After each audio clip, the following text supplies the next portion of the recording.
Shalom jemaat Tuhan yang terkasih.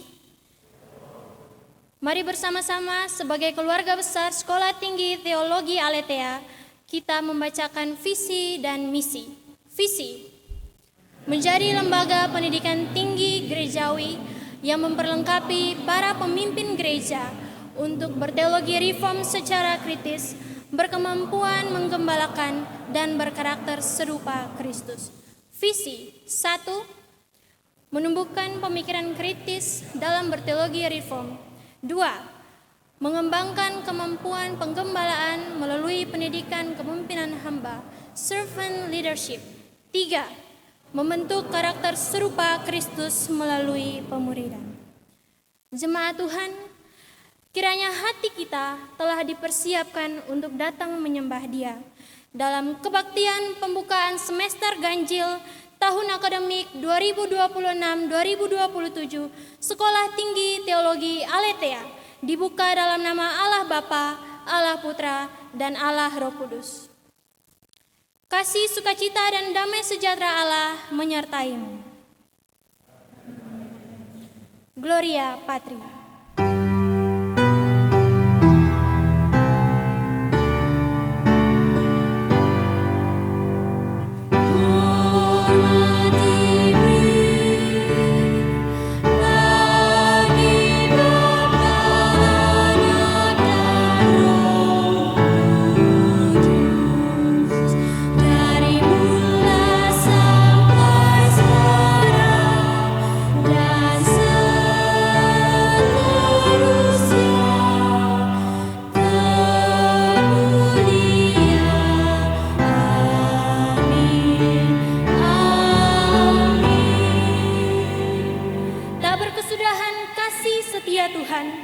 Habis-habisnya rahmat-Nya selalu baru tiap pagi. Besar kesetiaan. Ratapan 3 ayat 22 hingga 23. Waktu demi waktu berlalu, musim terus berganti. Akan tetapi kesetiaan Tuhan kekal selama-lamanya. Great is thy faithfulness.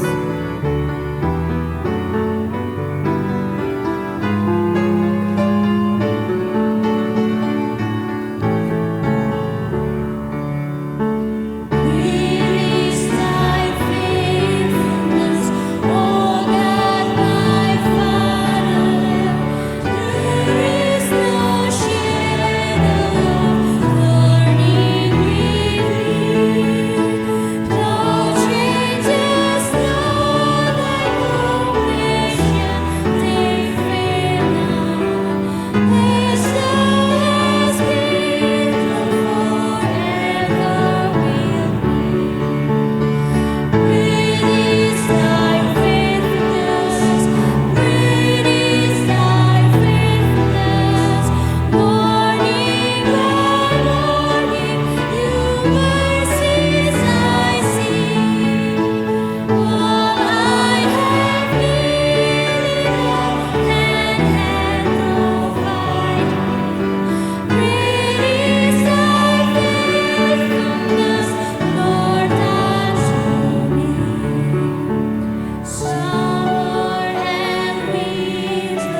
ayat yang ke-21 hingga ke-22 berbunyi. Lalu berkatalah Musa kepada Harun, apakah yang dilakukan bangsa ini kepadamu, sehingga engkau mendatangkan dosa yang sebesar itu kepada mereka? Tetapi jawab Harun, janganlah bangkit amarah Tuanku. Engkau sendiri tahu bahwa bangsa ini jahat semata-mata. Jemaat dipersilakan duduk kembali. Dalam bacaan ini, ketika Musa bertanya kepada Harun apa yang telah dilakukan oleh bangsa itu, Harun lebih banyak menyoroti kesalahan bangsa Israel dan memberikan penjelasan atas apa yang telah terjadi, tanpa ia sungguh-sungguh melihat dan mengakui bagian dari tanggung jawabnya. Di hadapan Tuhan, kita pun seringkali melakukan hal yang sama. Kita lebih mudah melihat kesalahan orang lain daripada mengoreksi diri sendiri.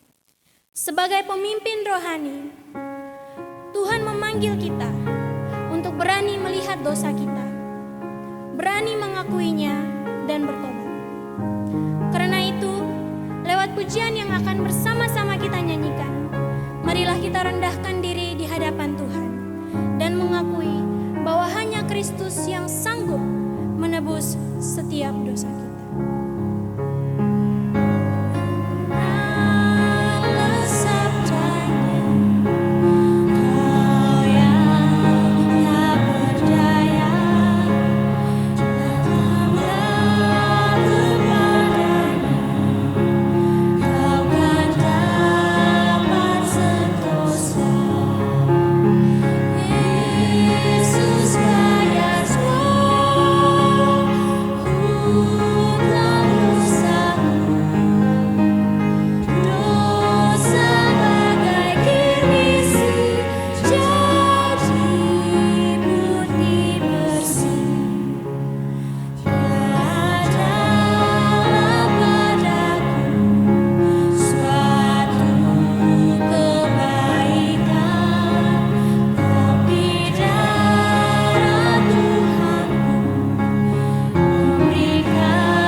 Dosa dan kesalahan kami.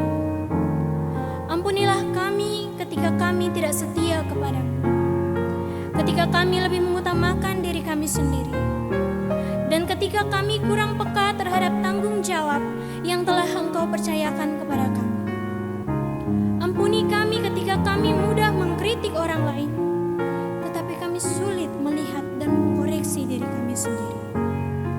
Kami bersyukur karena melalui pengorbanan anak-Mu yang tunggal, Tuhan kami Yesus Kristus, kami menerima pengampunan dan kasih karunia.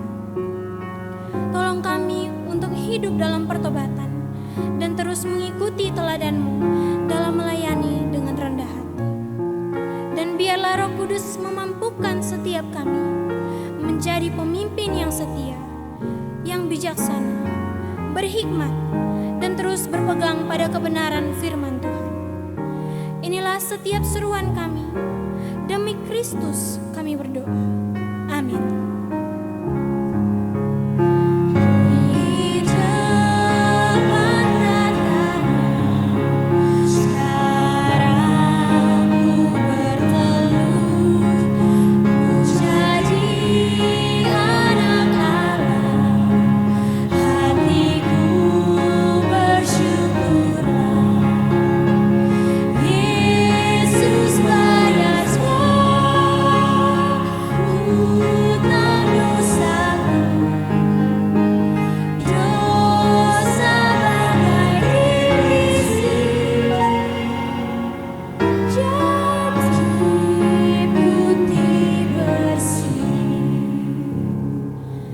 Sebagai orang yang telah diampuni dosanya dan beroleh kasih karunia, dengarkanlah berita anugerah.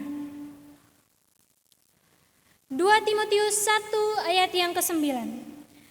Dialah yang menyelamatkan kita dan memanggil kita dengan panggilan kudus, bukan berdasarkan perbuatan kita, melainkan berdasarkan maksud dan kasih karunia-Nya sendiri, yang telah dikaruniakan kepada kita dalam Kristus Yesus sebelum permulaan zaman. Dan sebagai orang yang telah menerima kasih karunia, kita dipanggil untuk menjalani hidup yang baru. Marilah bersama-sama kita membacakan petunjuk hidup baru agar hidup kita sesuai dengan firman Tuhan. Mika 6 ayat yang ke-8. Hai manusia, telah diberitahukan kepadamu apa yang baik dan apakah yang dituntut Tuhan daripadamu, selain berlaku adil, mencintai kesetiaan, dan hidup dengan rendah hati di hadapan Allahmu. Jemaat Tuhan dipersilakan untuk duduk kembali. Saat ini kita akan menyaksikan pujian dari rekan-rekan tingkat 1. Waktu dan tempat saya persilakan.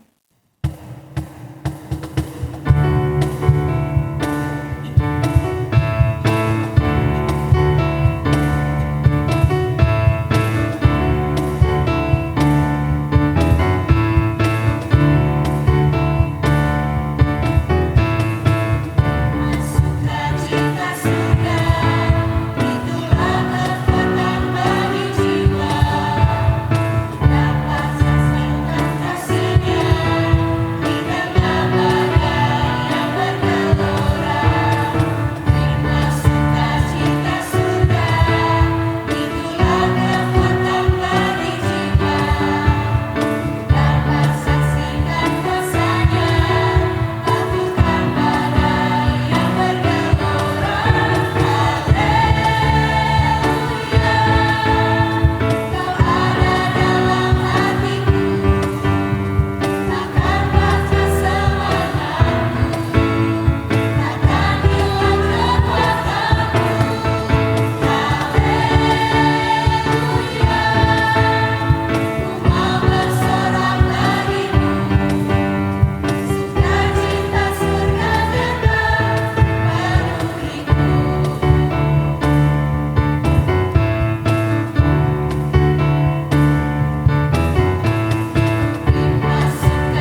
Selamat pagi menjelang siang Bapak Ibu saudara-saudara sekalian, dan juga saya ingin menyapa rekan-rekan yang ikut kebaktian pembukaan melalui live streaming. Kiranya Tuhan juga memberkati dengan berkat yang sama.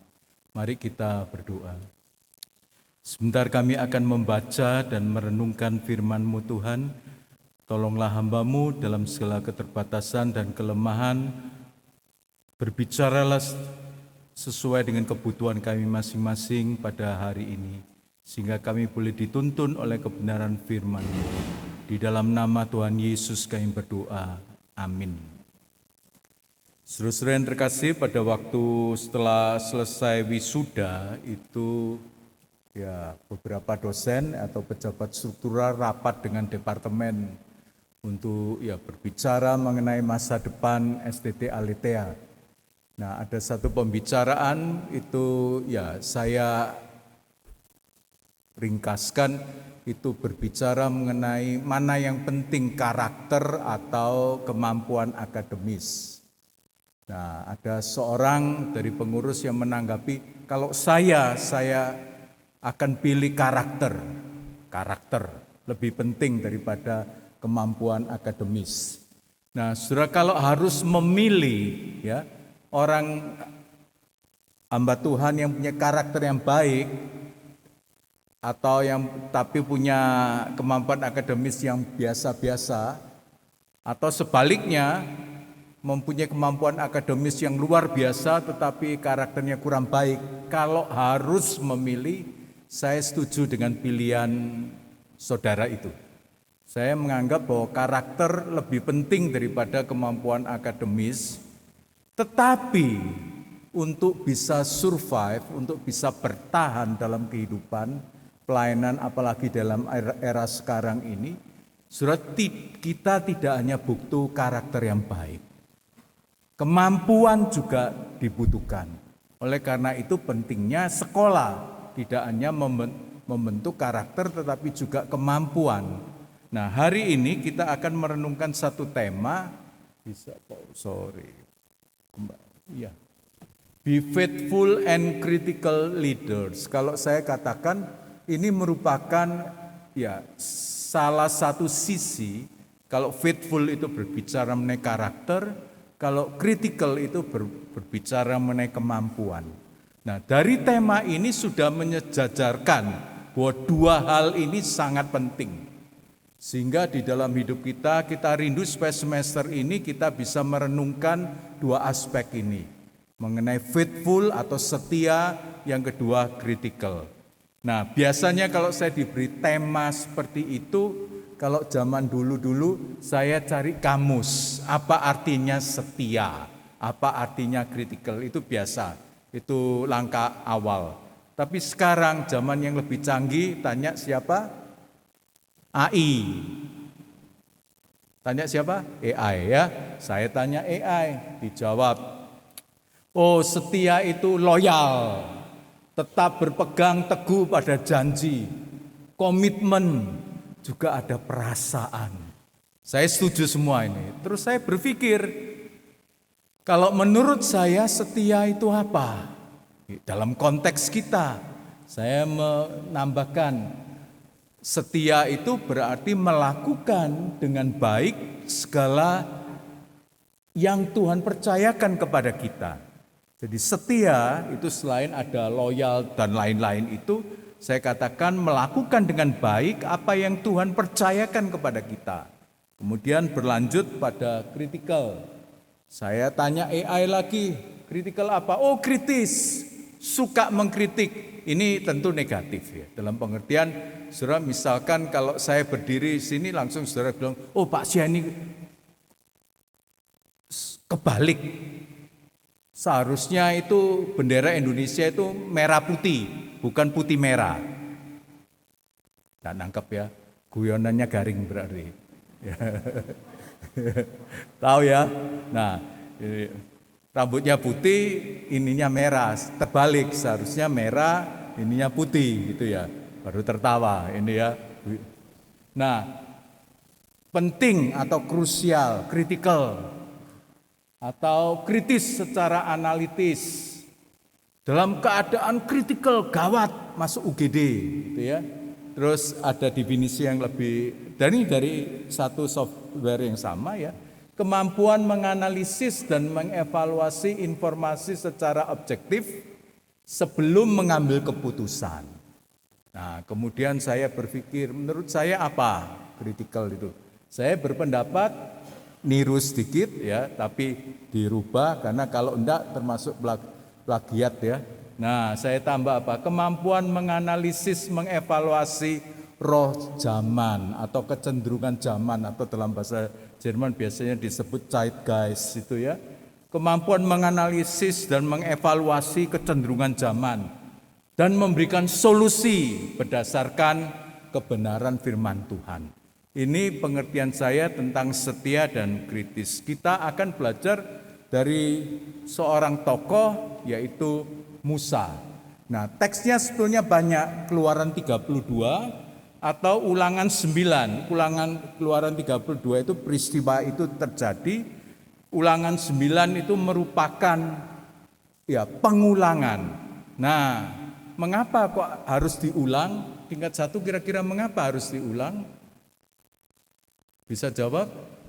Belum bisa jawab, enggak apa-apa. Kalian memang layak belum bisa jawab. Ya, yang 3 harus bisa jawab. Mengapa kitab Ulangan mengulang apa yang diungkapkan dalam Keluaran 32? Kisah ini biasanya terkenal dengan istilah kemurtatan di Horeb.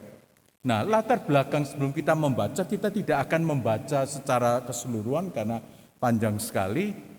Nah, Musa pada waktu itu dipanggil Tuhan ke Gunung Horeb dalam jangka yang cukup lama. Jadi Musa meninggalkan bangsa Israel ini cukup lama. Informasi yang didapatkan itu kurang lebih 40 hari ya. 40 hari cukup lama. Nah, bangsa Israel itu tidak sabar menunggu Musa sehingga mereka, nah kita lihat ayat 1, saya masih pakai TB ya, bukan TB2. Saudara silakan buka Alkitab.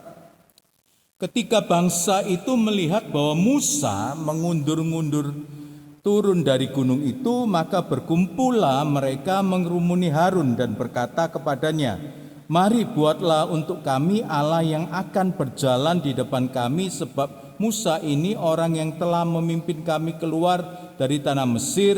Kami tidak tahu apa yang telah terjadi dengan dia." Jadi bangsa Israel ini merasa kehilangan pegangan karena Musa sebagai leadernya itu tidak bersama dengan mereka, sehingga mereka memikirkan bagaimana bisa ada pegangan atau rasa aman ketika Musa tidak ada, sehingga minta untuk dibuatkan ya istilahnya berhala. Kemudian kita langsung ayat 5. Nah, Harun membuat anak lembu emas. Ketika Harun melihat itu, didirikan mezbah di depan anak lembu itu, berserulah Harun katanya, "Besok hari raya bagi Tuhan." Dan keesokan harinya pagi-pagi maka mereka mempersembahkan korban bakaran dan korban keselamatan. Sesudah itu duduklah bangsa itu untuk makan dan minum. Kemudian bangunlah mereka dan bersukaria. Jadi Harun sudah membuat anak lembu emas dan kemudian nanti orang Israel merayakan.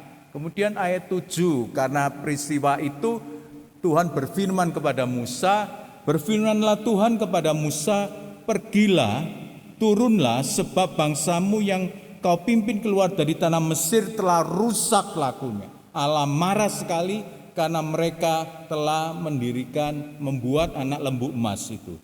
Ayat 9, lalu firman Tuhan kepada Musa, "Telah kulihat bangsa ini dan sesungguhnya mereka adalah suatu bangsa yang tegar tengkuk." Ya. Mungkin kalau TB2 jahat ya. Tegar tengkuk atau jahat? Tegar tengkuk sama ya. Oke, ayat 10. "Oleh sebab itu biarkan aku supaya murkaku bangkit terhadap mereka dan aku akan membinasakan mereka, tetapi engkau akan kubuat menjadi bangsa yang besar."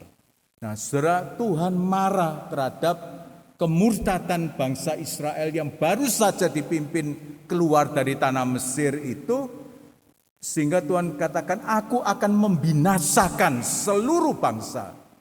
Membinasakan seluruh bangsa yang tegar tengkuk itu. Dan yang menarik ayat 10 bagian akhir, engkau, siapa engkau di sini? Halo? Siapa? Siapa? Musa. Musa akan kubuat menjadi bangsa yang besar. Saudara, kalau belajar perjanjian lama, saudara, ungkapan Tuhan ini dahsyat. Berarti ini terjadi perubahan rencana yang luar biasa. Karena rencana Allah pada awalnya adalah yang menjadi awal dari bangsa Israel siapa? Bukan Musa tetapi siapa? Abraham dalam Kejadian 12. Tetapi di sini katakan bangsa yang telah tumbuh besar, tumbuh banyak itu dengan cikal bakal Abraham itu karena kemurtatan Tuhan katakan aku akan membinasakan mereka dan memulai suatu bangsa yang pilihan yang baru melalui engkau, melalui Musa. Kalau saudara mendengar itu, Jerry mendengar itu katakan, puji Tuhan, lumayan. Ya, daripada Bapak Abraham orang beriman, Jerry orang beriman, Allah Bapak orang beriman kan lumayan. Ya. Tapi saudara kalau kita lihat Musa di dalam ayat 11. Lalu Musa mencoba melunakkan hati Tuhan Allah. Musa tidak mau. Dia mencoba melunakkan hati Tuhan. Jangan Tuhan, jangan Tuhan. Dengan berkata, mengapa Tuhan murkamu bangkit terhadap umatmu yang telah kau bawa keluar dari tanah Mesir dengan kekuatan yang besar, dengan tangan yang kuat. Saudara, kalau membaca lanjut ayat 12 ya kita baca karena di bagian PowerPoint-nya tidak ada. Dapat dikatakan Musa berkata ada dua alasan. Jangan Tuhan. Apa kata orang Mesir? Mengapa orang Mesir akan berkata Tuhan yang sudah membawa keluar sekarang menghancurkan? Apa kata orang Mesir? Yang kedua ayat 13. Ingatlah kepada Abraham, pribadi yang engkau mengikat perjanjian untuk memilih menjadi bangsa yang besar. Saudara, hal ini luar biasa. Luar biasa. Kita bisa melihat hati Musa. Kemudian ayat 14. Dan menyesallah Tuhan karena malapetaka yang dirancangkannya atas umatnya. Tuhan tidak jadi. Nah, saudara mungkin akan membahas ini secara teologi bagaimana. Ya, Tuhan bisa, ini banyak implikasi teologinya. Siapa yang lebih bijak, Tuhan atau Musa? Saudara jawab Tuhan karena masih tingkat 1, enggak apa-apa. Tingkat 2, tingkat 3, tingkat 4, siapa yang lebih bijak? Enggak sampai hati. Tahu tapi enggak berani ngomong karena tabu. Sekarang yang nasihati Tuhan siapa? Siapa yang nasihati Tuhan? Musa. Tuhan berkata, hukum ganti, engkau mulai. Tapi Musa, jangan Tuhan. Jangan Tuhan. Nah, ini bisa implikasi teologis, saudara. Ada implikasi teologis. Nah, hari ini saya tidak menyelesaikan karena saya seorang teolog biblika, itu tugas teolog sistematika. Bukan melarikan diri. Memang teologi biblika tidak membahas untuk hal-hal seperti ini dalam kaitan bagaimana rencana Tuhan bisa berubah, manusia mempengaruhi. Tidak. Apa yang diungkapkan di Alkitab dipaparkan kemudian dijelaskan. Tapi di sini kita bisa melihat saudara aspek Musa sebagai pemimpin. Bagi saya ini menunjukkan dalam kaitan dengan tema kita, Musa adalah faithful and critical leader. Dia seorang yang faithful, yang setia dan critical leader. Kemudian ayat 31, kita lanjutkan sebelum kita. Sebelum ayat 31 itu bangsa yang murtad itu dihukum, ya, dihukum melalui nanti menggunakan ya yang mau menghukum itu Bani Lewi, ya. Kemudian apakah karena hal itu Lewi mendapatkan kedudukan yang khusus itu bisa didiskusikan. 3.000 orang mati dihukum, dibunuh oleh Bani Lewi itu. Nah, kemudian Musa datang lagi kepada Tuhan. Lalu kembalilah Musa menghadap Tuhan dan berkata, bangsa ini telah berbuat dosa besar, sebab mereka telah membuat ala emas bagi mereka. Ayat 32. Tetapi sekarang kiranya engkau mengampuni dosa mereka. Dia minta pengampunan Tuhan untuk umat yang dipimpinnya. Dan kalimat yang penting sekali. Dan jika tidak, kalau engkau tidak mau mengampuni bangsa ini, Musa berkata apa? Hapuskanlah kiranya namaku dari dalam kitab yang telah kau tulis. Kalau engkau tidak mau mengampuni bangsa ini, lebih baik aku juga dihapuskan. Saudara, kita bisa lihat hati pemimpin yang luar biasa. Seorang pemimpin yang mempunyai hati terhadap orang yang dipimpin itu begitu mengasihi, begitu berkorban mati-matian untuk orang yang dipimpin. Mudah-mudahan kita mempunyai hati seperti ini terhadap orang-orang yang dipimpin.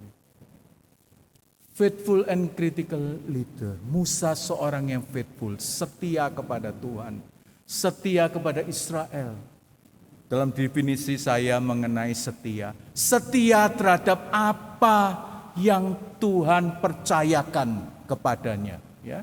Setia terhadap apa yang Tuhan perintahkan dan percayakan kepadanya. Walaupun saudara kalau membaca Bilangan 20, ada kegagalan Musa di mana Musa marah. Dan akibat itu fatal, Musa tidak bisa masuk ke Kanaan. Tidak bisa masuk ke Kanaan. Bayangkan, saudara, seorang pemimpin yang dipilih oleh Tuhan untuk memimpin umat masuk dalam Kanaan dengan suka dukanya. Tetapi pada akhirnya Tuhan berkata, engkau tidak dapat masuk karena kegagalannya. Menurut kita nanti kapan-kapan kalau direnungkan, kegagalan ini tidak fatal sebetulnya. Tapi mengapa itu kita tidak tahu. Tapi yang luar biasa saudara, walaupun dia dihukum oleh Tuhan tidak bisa masuk ke tanah Kanaan, tetap harus memimpin, dia tetap melakukan sampai pada akhirnya. Sehingga kalau kita lihat di akhir hidupnya dia hanya lihat dari jauh tanah Kanaan itu. Bukankah itu suatu kesetiaan? Dia setia memperjuangkan Israel. Israel akan dihukum habis oleh Tuhan. Dan mulai bangsa yang baru melalui dirinya. Dia katakan, jangan Tuhan. Dia berkata kepada Tuhan, kalau engkau tidak mengampuni, hapuskanlah namaku. Dia setia memperjuangkan Israel. Setia juga memimpin Israel sampai akhir hidupnya.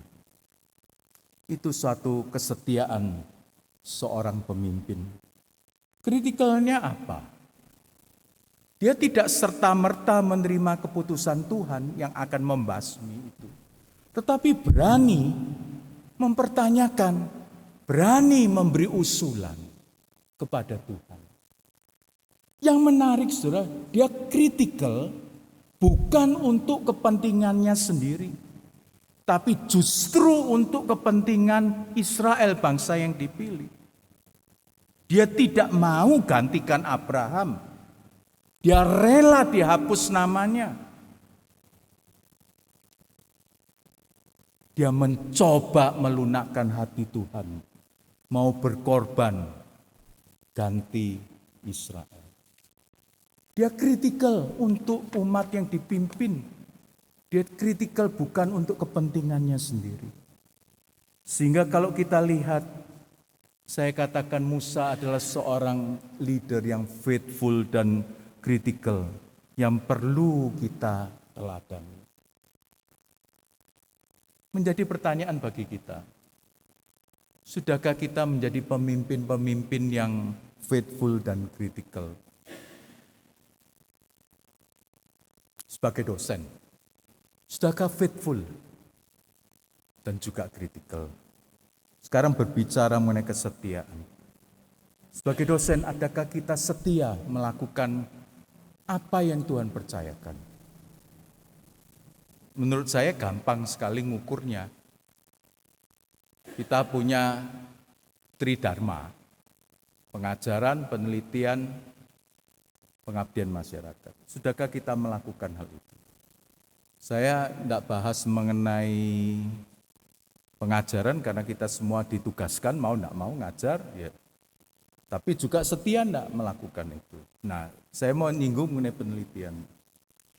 Penelitian saya tahu, saudara, tiap-tiap orang itu lain. Ya. Ada orang yang bisa menulis lebih mudah daripada yang lain.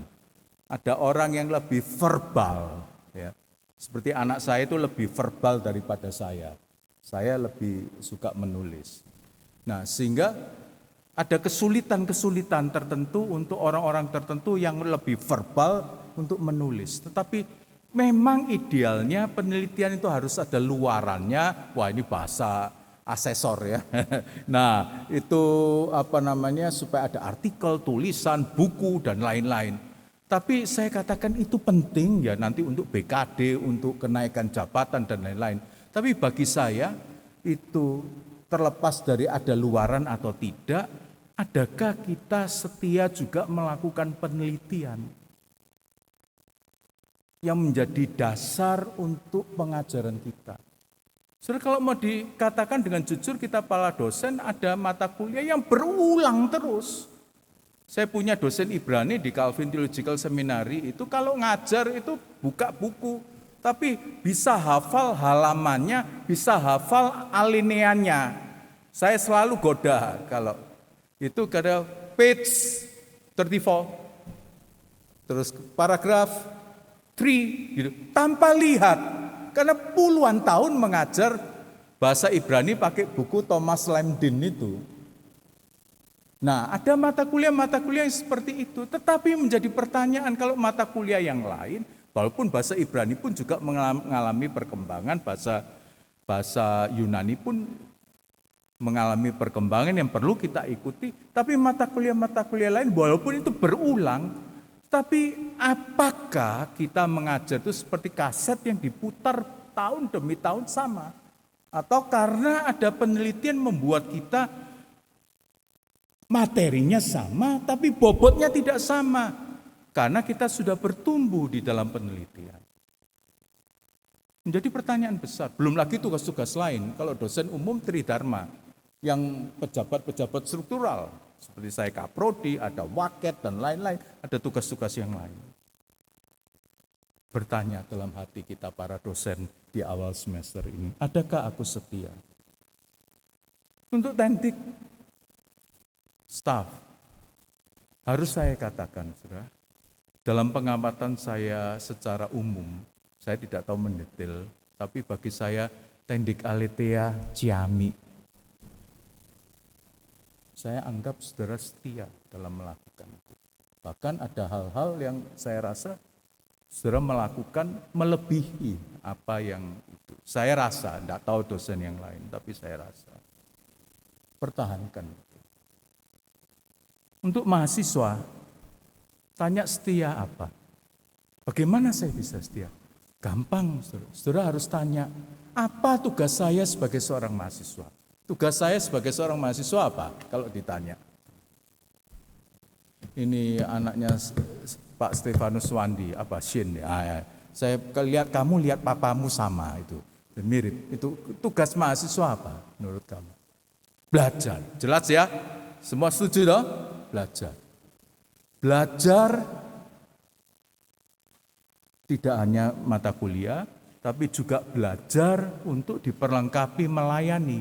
Karena praktek itu juga belajar, diperlengkapi itu.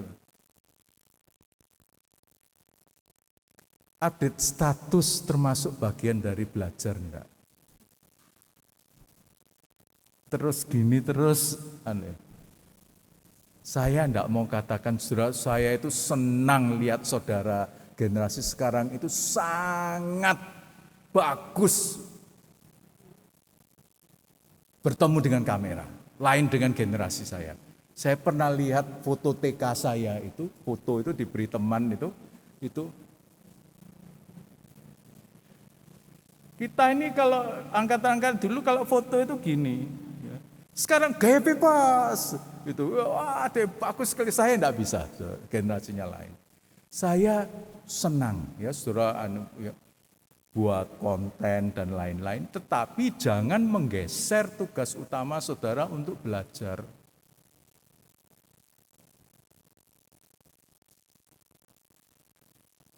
Adakah aku setia sebagai mahasiswa?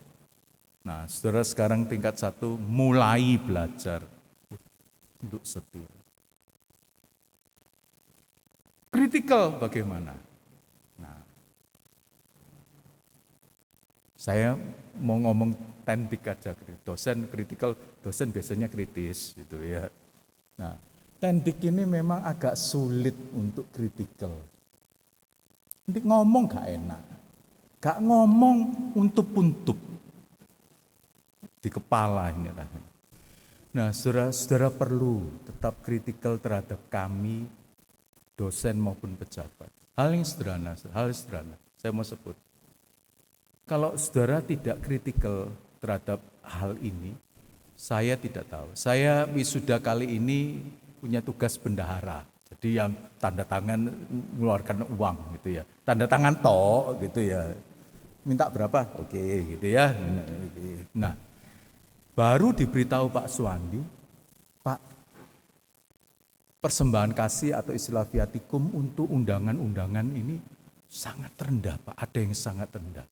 Saya kaget, saudara, lihat. Loh, gitu. Langsung saya usul dosen untuk merubah dan setujui. Kalau Pak Suwandi tidak ngomong itu, kami tidak tahu. Jadi bahan pembicaraan satu desa ini tidak tahu. Oh, Aletea itu gedungnya magrong-magrong, gedungnya besar. Ngeisangu ala kadarnya. Gitu. Tidak tahu. Sehingga kritikal itu penting. Dan biarlah Tuhan juga menolong kami dosen atau pejabat struktural untuk terbuka terhadap masukan kritis dari para tendik. Saudara juga bisa, nanti mahasiswa, dosen, nanti urusan lain ya, sekarang tendik selesai. Nah, aplikasinya dalam kaitan kita, dalam konteks teologi apa? Nah, saudara, sewaktu-waktu, walaupun saya seorang yang belajar biblika, sebetulnya awalnya itu saya tertarik sistematika, tapi sewaktu-waktu karena kemudian pindah biblika, sewaktu-waktu saya membaca buku sistematika.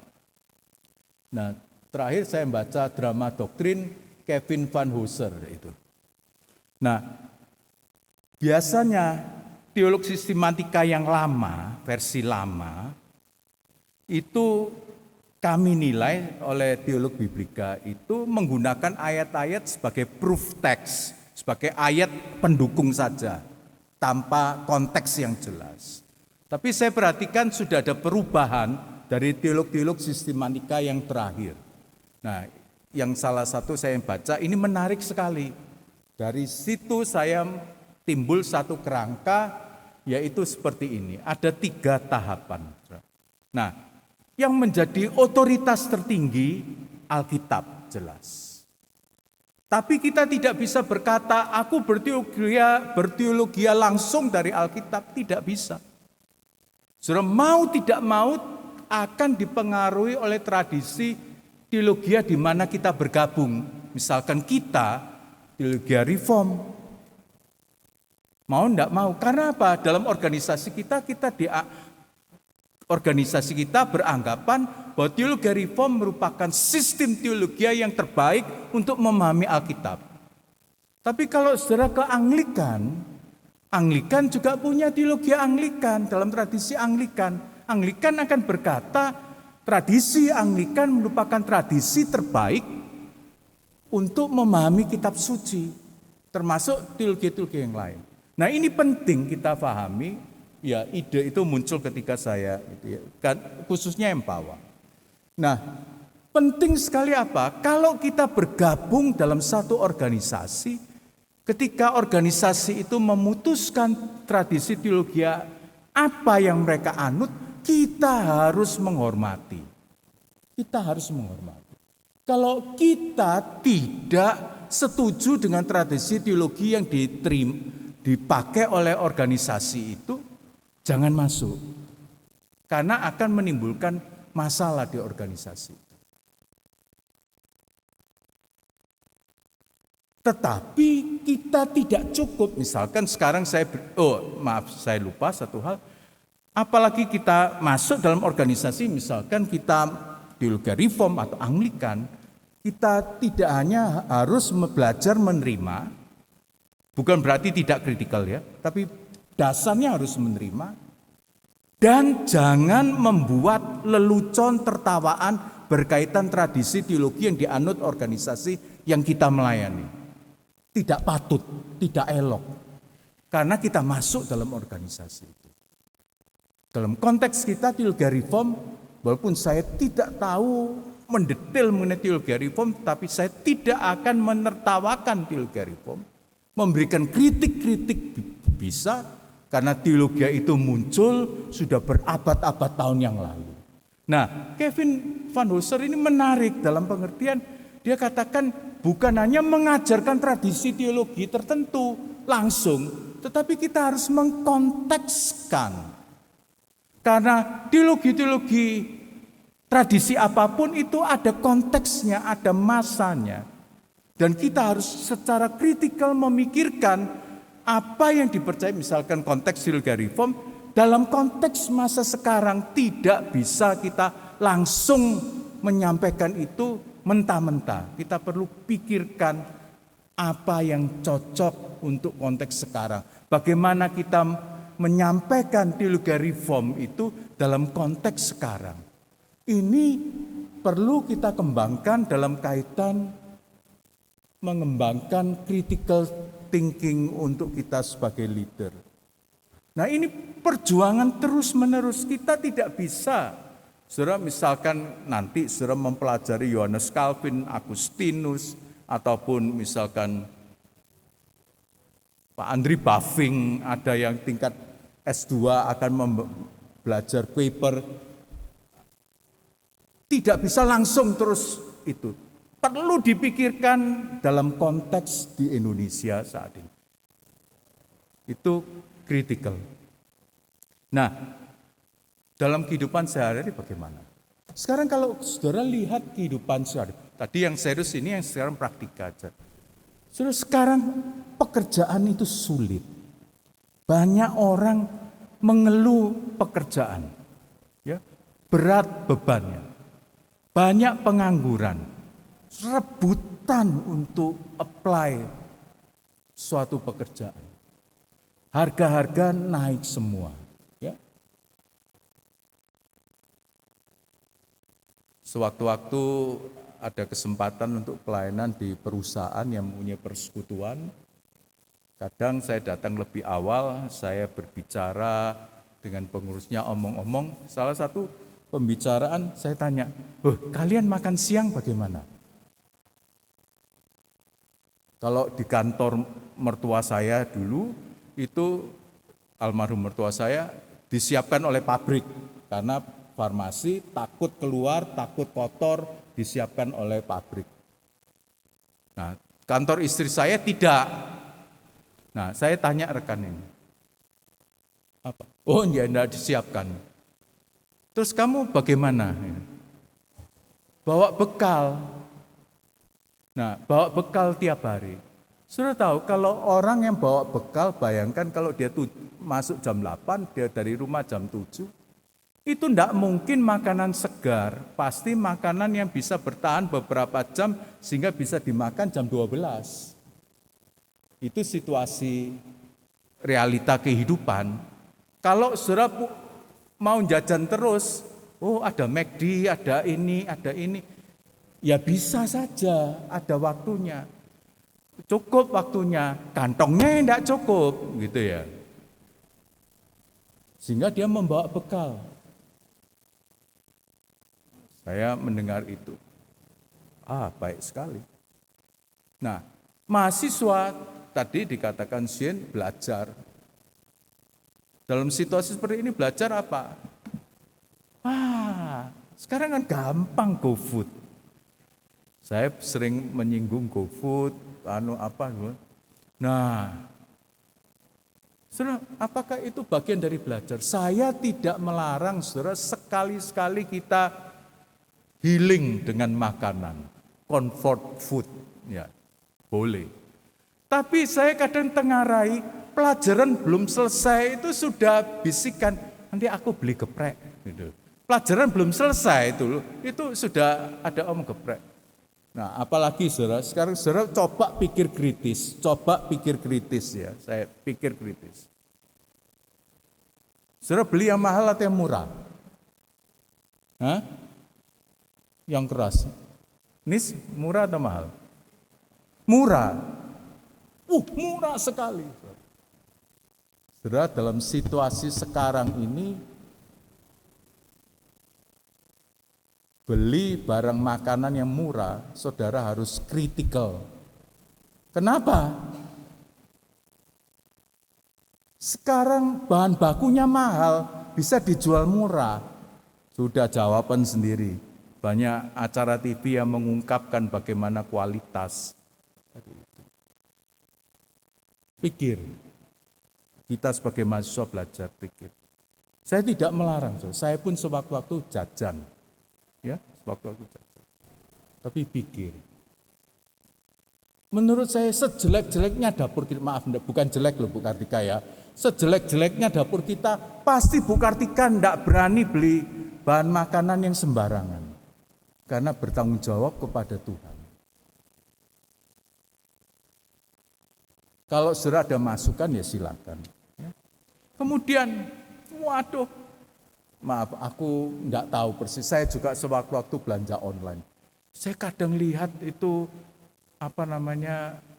kantor satpam itu penuh dengan paket. Saya tiap keluar selalu ada pengirim paket.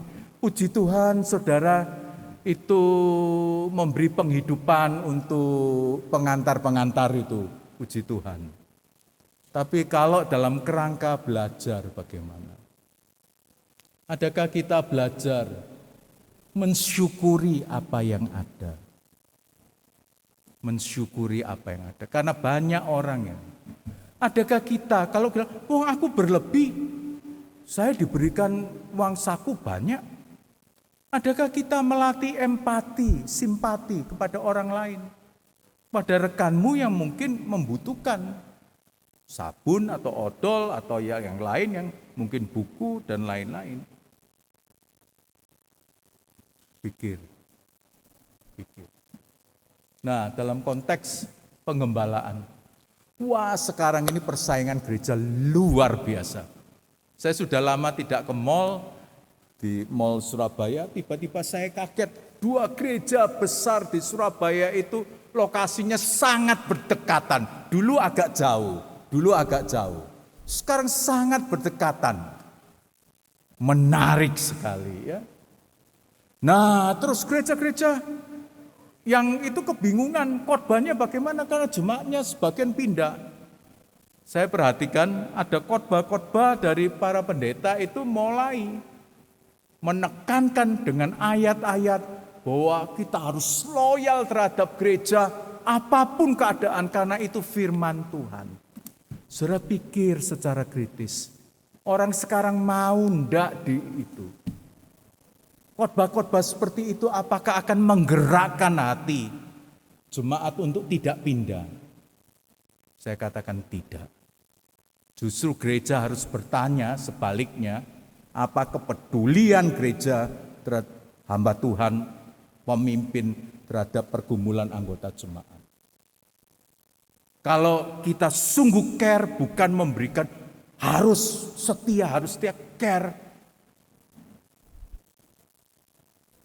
mereka akan setia terhadap. Nah, sehingga kritikal ini termasuk kemampuan menganalisis, mengevaluasi kecenderungan zaman ini, roh zaman ini, dan memberikan solusi berdasarkan kitab suci. Saya cerita sedikit. Ya. Nah, saya mau tanya ini, ada yang tahu gambar ini enggak? Ada yang tahu enggak? Pak Adi tahu, Pak Adi? Gereja mana tahu? Enggak tahu ya. Itu Angelin. Mana Angelin? Angel mana? Tahu gambar ini? Hah? GKT Hosana. Stephen tahu, Stephen mana Stephen? Tahu? GKT Hosana toh? GKT Hosana 76 diresmikan itu. Sekarang sudah tidak ada bangunan. Yang kedua, tahu enggak ini? Loh, tertawa. Tahu enggak? Siapa? Pak siapa? Mosok sih? Rambutnya jadi hitamnya loh. Nah, saudara, saya mau cerita ini bukan untuk apa-apa, tapi supaya saudara ada ide. Hal ini bukan karena saya berdoa, puasa, kemudian Tuhan memberikan ilham dan lain-lain, tidak. Tapi saya mencoba merenungkan hal ini. Tahun 2006 atau 2007 saya ke Jambi, ke gerejanya Pak Ali, itu bersama rombongan Aletheia dan Hosana. Berkhotbah, terus kemudian ada majelis. Itu siang datang ke gereja, pamer bat pingpong. Pak Pendeta, saya tidak tahu dia tiba-tiba kok pamer bat pingpong. Saya tidak bicara soal pingpong loh. Dia pamer, ini bat saya Pak, saya suka. Nah, saya kan tahu. Gitu. Wah, bagus Pak batnya ini. Mahal, cukup mahal. Tahu saya. Kemudian dia memberikan saya VCD 2006 kejuaraan dunia. Ya, saya Senin pulang. Jumat itu entah di SMS rasanya, di SMS. Tanya, Pendeta Syah sudah lihat VCD-nya? Kira-kira lihat enggak? Sudah lihat atau belum? Yang bilang belum, angkat tangan. Oke. Oh, wah, semua tingkat 1. Begitu jelekkah engkau di mata? Aku di matamu. Untung lihat. Untung, saya katakan lihat. Nah, itu penting sekali. Saudara, kalau dikasih makanan orang, suka enggak suka dicicipi dulu, baru diberikan orang. Jangan diberikan orang. Nanti tante itu tanya, enak. Saudara bilang enggak, bohong. Paling enggak saudara icipi, lumayan tante atau apa gitu. Nanti mana enggak suka terserah gitu. Nah, untung saya. Nah, ringkasnya saudara. Itu entah bagaimana dipakai Tuhan untuk menggerakkan saya mulai main pingpong lagi. Saya dulu kecil sebelum masuk STT itu pengen jadi atlet, jadi berlatih. Pengen, tapi tidak kesampaian ya. Pengen toh. Nah, entah bagaimana itu. Kemudian gereja Galuan pas renovasi bangun Geraha Hosana. Pas pada waktu itu ada orang persembahan meja pingpong yang bagus, ada 3 buatan Jerman kualitas standar kejuaraan dunia. Dan meja pingpong itu 3 itu merupakan terbaik di kota Surabaya. Klub-klub pingpong pun belum ada yang punya. Tapi gereja GKT Hosana sudah punya. Pas pada waktu itu terjadi booming bisnismen, usahawan itu khususnya di kalangan Chinese itu suka main pingpong. Karena ada seorang konglomerat yang menggerakkan untuk main pingpong. Pas, bukan karena pikiran saya, bukan saya katakan bukan. Tapi kemudian itu dirangkai menjadi Tuhan memberikan dorongan saya untuk ide melayani melalui ini. Nah, ada hal-hal yang dilakukan ya, pertandingan, yang penting itu event-event yang digunakan untuk mereka mendengarkan kesaksian. Satu waktu kita undang saksofonis terkenal, Sam Shaw. Itu kalau yang tahu Teresa Teng itu, dia biasanya yang ngisi background musiknya untuk saksofonnya. Itu, nah itu dan lain-lain yang kita rancang ibadah dan lain-lain. Terus ada kesaksian, nah timbul pertanyaan kritis. Pendeta Syah, berapa orang yang dibawa ke GKT Hosana melalui pelayanan ini? Kira-kira berapa orang?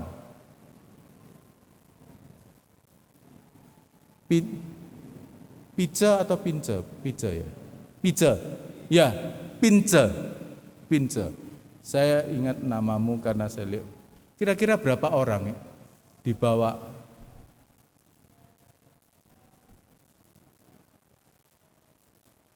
Ayo sebut enggak apa-apa, mumpung belum mempengaruhi nilai.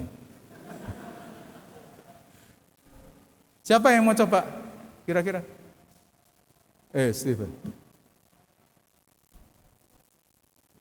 50. Jawabannya kamu begitu baik terhadap saya. Enggak ada. Loh, terus kemudian secara kritis toh, buat apa ngadakan acara-acara enggak ada yang untuk pertumbuhan jemaat? Saya jawab tidak. Saudara, kesempatan memberikan kesaksian untuk orang-orang ini sangat sulit. Kalau mereka bisa datang acara kita, mendengar kesaksian itu sudah kesempatan yang mahal. Pada tahun terakhir saya di GKT Hosana, majelis memutuskan harus ada tantangan. Saya tidak setuju, tapi saya sudah mau selesai, terserah. Sudah pada waktu tantangan diberikan khotbahnya dari pengkhotbah terkenal, khotbahnya panjang, tantangan, saya coba lihat belakang, separuh sudah hilang. Tidak bisa, saya sudah katakan tidak bisa. Saya pakai istilah saya harus soft evangelism, kesaksian. Tapi dampaknya ke GKT Hosana apa? Saudara, saya pelayanan di tempat itu, kadang berkhotbah di luar kota, itu saya ditanya, Pak pelayanan di mana? GKT Hosana. GKT Hosana di mana? Jalan Galuan. Mana ya Galuan? Kalau orang luar kota tanya itu saya bisa maklum. Tapi ketika pelayanan di Surabaya, di GKI atau di mana Surabaya, Pak GKT Hosana itu di mana? Di Galuan. Galuan itu mana? Sesama orang Surabaya tidak tahu Galuan, saya tersinggung. Ya memang daerahnya itu agak pojok, saya harus jelaskan ini. Tapi melalui ini saudara, saya lihat paling tidak antara 400-600 orang datang ke samping gereja atau event-event mengenal, sehingga GKT Hosana Galuan sekarang orang mengenal. Walaupun kadang tidak baik, saya khotbah di tempat mana itu disalami, bukan Pak khotbahnya menjadi berkat. Bukan itu, enggak disalami, Pak masih main pingpong. Tapi itu saya katakan Tuhan menolong saya dalam era itu. Sekarang saya ditanya, Pak main pingpong? Jarang sekali, karena itu bukan lagi, saudara, gereja-gereja kemudian ada yang meniru, tidak berhasil. Hanya bisa untuk sarana olahraga, tapi tidak sarana untuk kesaksian. Karena eranya sudah lewat. Karena pada waktu itu masih keterbukaan awal untuk merayakan Imlek. Kritikal itu penting. Kita tidak bisa meniru gereja lain. Kita harus berpikir, berdoa untuk bertanya apa yang kami di tempat pelayanan bisa lakukan. Dalam konteks Musa, saudara, catatan terakhir kitab Ulangan luar biasa mengungkapkan. Seperti Musa yang dikenal Tuhan dengan berhadapan muka. Tidak ada lagi nabi yang bangkit di antara orang Israel. Itu legacy of Moses. Karena dia seorang yang setia, seorang yang kritikal sebagai pemimpin. Yang semuanya itu dilandasi kasih kepada Tuhan dan kasih terhadap orang yang dipimpinnya. Biarlah Tuhan menolong kita baik sebagai mahasiswa, sebagai tendik, sebagai dosen.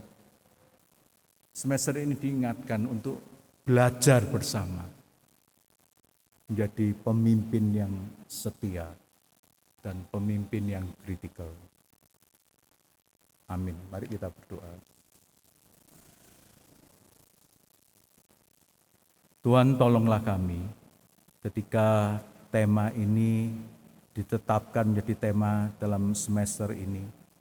Tuhan, tolong supaya kami semua dosen, tendik, mahasiswa bertumbuh dalam kesetiaan, dalam sikap kritis di dalam hidup dan pelayanan kami. Bentuklah kami, mampukan kami. Di dalam nama Tuhan Yesus kami berdoa. Amin.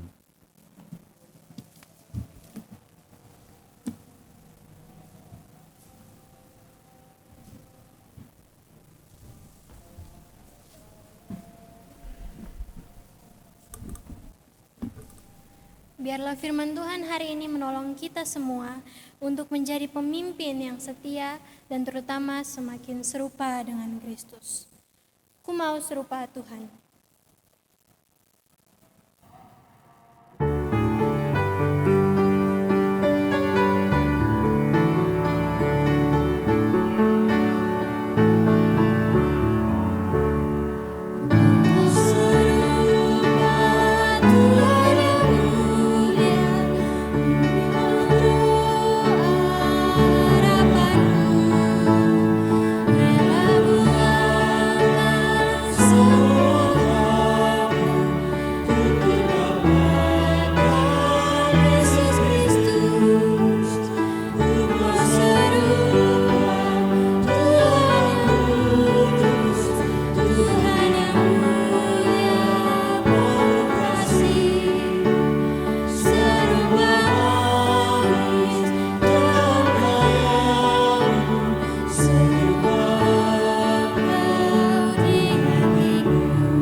Jemaat Tuhan yang terkasih, mari kita tundukkan kepala kita satu dalam doa. Ya Allah Bapa yang penuh kasih, kami mengucap syukur atas segala pemeliharaan-Mu dalam kehidupan kami. Pada saat ini kami menyerahkan persembahan kami ke dalam tangan-Mu. Terimalah persembahan ini, dan biarlah apa yang telah kami berikan dapat dipakai bagi pekerjaan dan pelayanan-Mu.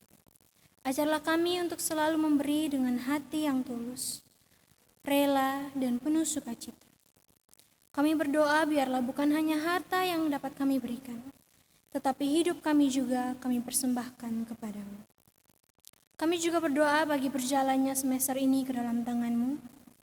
Kami menyerahkan setiap mahasiswa, Berikanlah hikmat, kekuatan, ketekunan dalam menjalani proses pembelajaran dan pembentukan di tempat ini. Tolonglah kami untuk bertumbuh bukan hanya dalam pengetahuan akan Engkau, tetapi juga dalam iman dan karakter. Kami juga berdoa bagi para dosen dan staf. Berikan hikmat dan kesabaran dalam menjalankan tugas dan tanggung jawab mereka.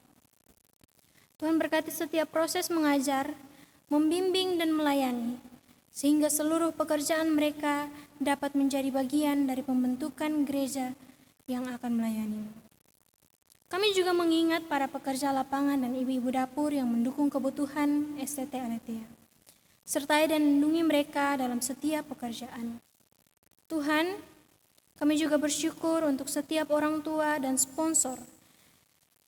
Bagi setiap kami dengan pengorbanan mendukung pendidikan di tempat ini. Kiranya Engkau memberkati kehidupan mereka, pekerjaan, berikan mereka kesehatan. Kiranya segala dukungan yang diberikan menjadi berkat dan dipakai untuk memuliakan nama-Mu. Kami juga membawa bangsa dan negara ini ke dalam tangan-Mu, Tuhan. Berikan hikmat dan kebijaksanaan bagi para pemimpin dalam memimpin bangsa ini, agar mereka dapat menjalankan tanggung jawab yang telah Engkau percayai dengan jujur dan takut akan Tuhan. Kami berdoa agar keadilan ditegakkan, ekonomi di Indonesia semakin membaik. Di dalam setiap pergumulan dan harapan kami, ajarlah kami untuk tetap taat dan percaya hanya kepadamu. Kami menyerahkan doa ini ke dalam tangan-Mu, demi Putra-Mu, Yesus Kristus, Juru Selamat kami berdoa. Amin.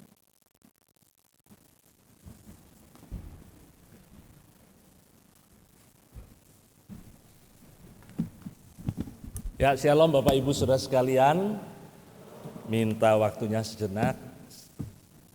Hari ini ada dua hal yang ingin saya sampaikan. Hal yang pertama sebenarnya sudah disampaikan kepada mahasiswa-mahasiswi yang bersangkutan, tapi secara ofisial saya akan hanya bacakan lagi hari ini. Sudah didoakan juga, jadi tidak usah didoakan lagi saudara ya. Yaitu saudara-saudara yang akan praktek weekend dimulai dari minggu ini tanggal 15 Agustus 2026 sampai dengan 2 Mei 2027.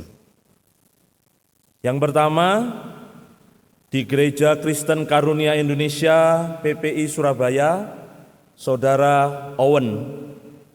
GKT Hosana Nirwana Surabaya, Saudara Elhan. Gereja Kebangunan Kalam Allah Indonesia Jemaat Sidoarjo, Saudara Benaya. GKMI Sidoarjo, Saudara Yosia Delvian. GKA Anugerah Tulung Agung, Saudara Daniel Riung. Gereja Injili Indonesia Hoim Tong Surabaya, Saudara Jitro. GKT Eklesia, Saudara Maruli. GKT Jemaat 3 Malang, Saudari Agnes Simanjuntak dan Saudari Novianti Margareta. GKA Trinitas Surabaya, Saudari Yulita. GKT Blimbing Malang, Saudari Dwi Febrianti. GKT Hosana Surabaya, Saudari Kintia. GKT Hosana Bumi Permai Surabaya, Saudari Desti. GKT Bethlehem Lawang, Saudari Gafrila. GKA Elyon Pregolan Bunder Surabaya, Saudari Sulifa. GKA Gloria Satelit HR Muhammad Surabaya, Saudari Elvida. GKA Gloria Galaksi Surabaya, Saudari Silki Adela. GKI Batu, Saudari Agnes Kristina. GKT Sinai Batu, Saudari Valia. GKT Kepanjen Malang, Saudari Veronika. Gereja Kebangunan Kalam Allah Arjuno Surabaya, Saudari Angelina. GKT Citra Raya Surabaya, Saudari Ellen. Dan terakhir GKT Sidoarjo, Saudara Albert. Ya, kiranya saudara-saudara sekalian ini bisa menunaikan tugas, praktek juga, tapi juga melayani dengan sebaik-baiknya mulai minggu ini ya saudara ya. Itu yang pertama, dan yang selanjutnya akan dilakukan pelantikan untuk Badan Eksekutif Mahasiswa STT Aletheia untuk periode 2026-2027. Bagi saudara yang saya panggil bisa langsung maju ke depan, saudara ya. Yang pertama, BPH atau Badan Pengurus Harian sebagai Ketua Angelina Jeffrianto, silakan. Wakil Ketua Silky Adela, Bendahara 1 Jitro Bolina, Bendahara 2 Veronica Nanggula, Sekretaris Yulita Tuapatinaya. Selanjutnya sebagai BPM atau Badan Penjamin Mutu, yang pertama Kaleb, yang kedua Suliva Boyswe Dayena Lani, yang ketiga Ellen Catherine Gabriela Milu. Yang selanjutnya sebagai BPP Badan Pengurus Pelaksana, Si Kerohanian Agnes Kristina, dan kedua Valia Apriani Abarua. Si Ilmu Teknologi dan Perlengkapan Umum, yang pertama Yosia Delvian, kedua Daniel Krisandi Sawung Triajirium, ketiga Desti Krislian Gea. Si Humas Yulita Tuapatinaya, si Kreativitas Silky Adela, dan terakhir si Kesehatan Elvida Indayati dan Veronica Nanggula.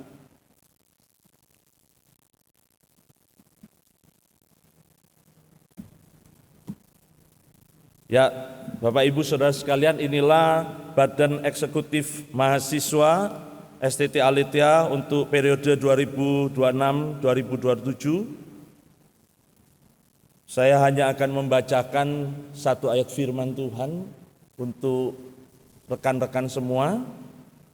Di dalam 1 Korintus 15 ayat yang ke-58, firman Tuhan berkata, "Karena itu saudara-saudaraku yang kekasih, berdirilah teguh, jangan goyah, dan giatlah selalu dalam pekerjaan Tuhan.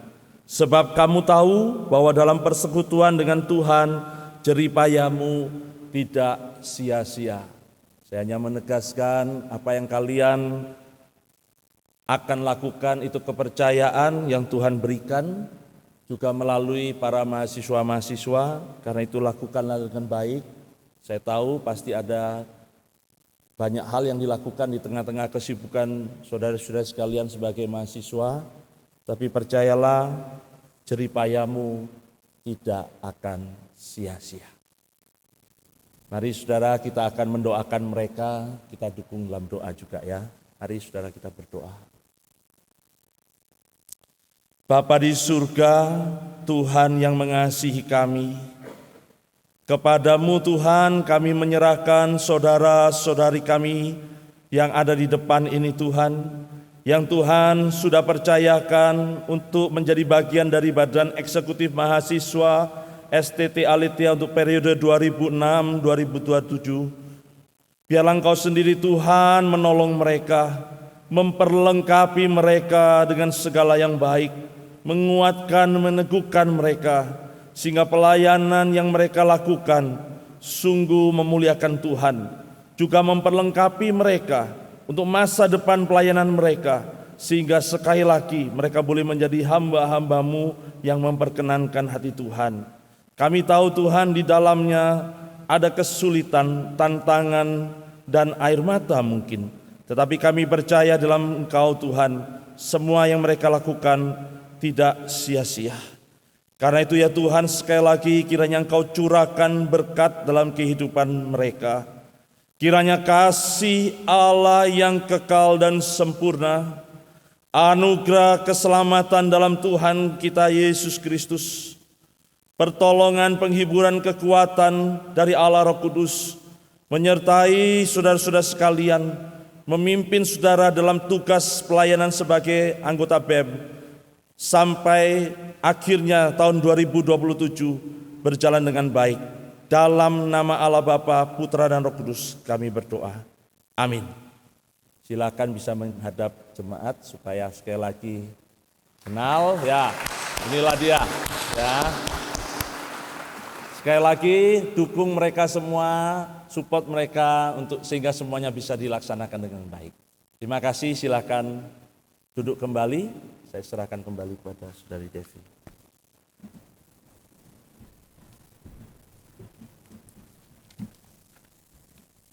Jemaat Tuhan, saya undang untuk bangkit berdiri bersama-sama dengan seluruh orang percaya di sepanjang abad dan di segala tempat.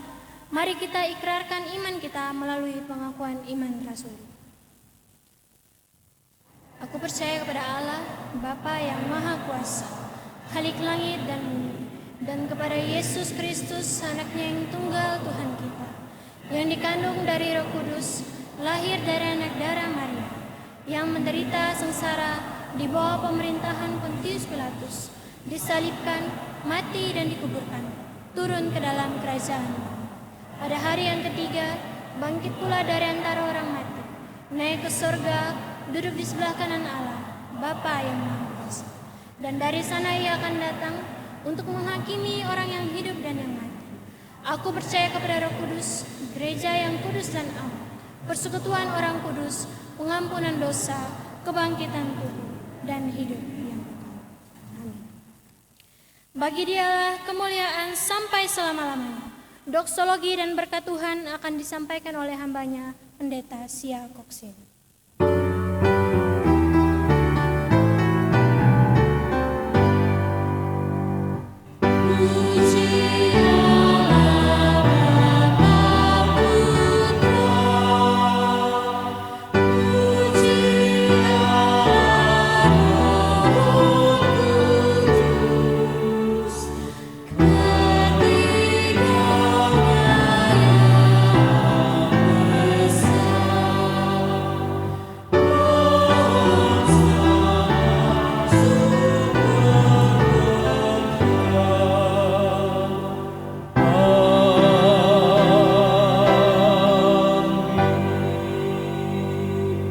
Saudara-saudara, marilah kita mengarahkan hati kita kepada Allah yang merupakan sumber berkat dan juga mohon kekuatan dari Tuhan supaya kita boleh menjadi seorang pemimpin yang setia dan kritikal.